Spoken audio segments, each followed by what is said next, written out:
நீங்க அண்டர் கிராஜுவேஷனோ இல்ல போஸ்ட் கிராஜுவேஷனோ படிச்சிருக்கீங்க. படிச்சுட்டு இருக்கும்போது அரியர் வச்சுட்டீங்க. அந்த அரியர வச்சுட்டு உங்கள எந்த கம்பெனியுமே எடுக்க மாட்டேங்கிறாங்க அப்படின்னு சொல்லி யோசிச்சீங்கன்னா, நீங்க அப்ரோச் பண்ண வேண்டிய ஒரு சில இண்டஸ்ட்ரி. ஃபர்ஸ்ட் இண்டஸ்ட்ரி பார்த்தீங்கன்னா, பிபிஓ இண்டஸ்ட்ரி.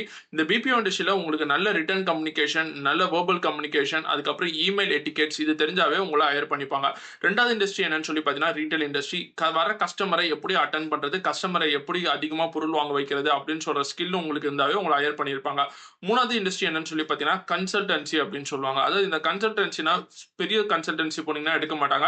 இதுவே ஸ்மால் கன்சல்டன்சி வருதுன்னா, அந்த கன்சல்டன்சில வேலை செய்யறதுக்கான ஆளுங்களுக்கான வேலை வாய்ப்பு எப்பொழுதுமே அதிகமா இருக்கும். அவங்களுக்கு அதிகமான வொர்க் இருக்கும். ஆனா, அது வேலை செய்யறதுக்கான ஆளுங்க கிடைக்காத இருப்பாங்க. அந்த டைம்ல நீங்க கன்சல்டன்சி அப்ரோச் பண்ணீங்கன்னா, உங்களுக்கு ஜாப் ஆப்பர்ச்சுனிட்டி கிடைக்கும்.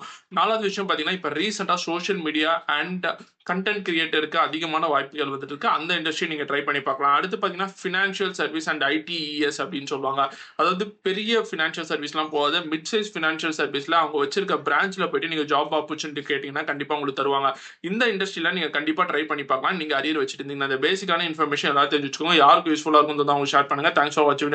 By from Mani. Bye bye.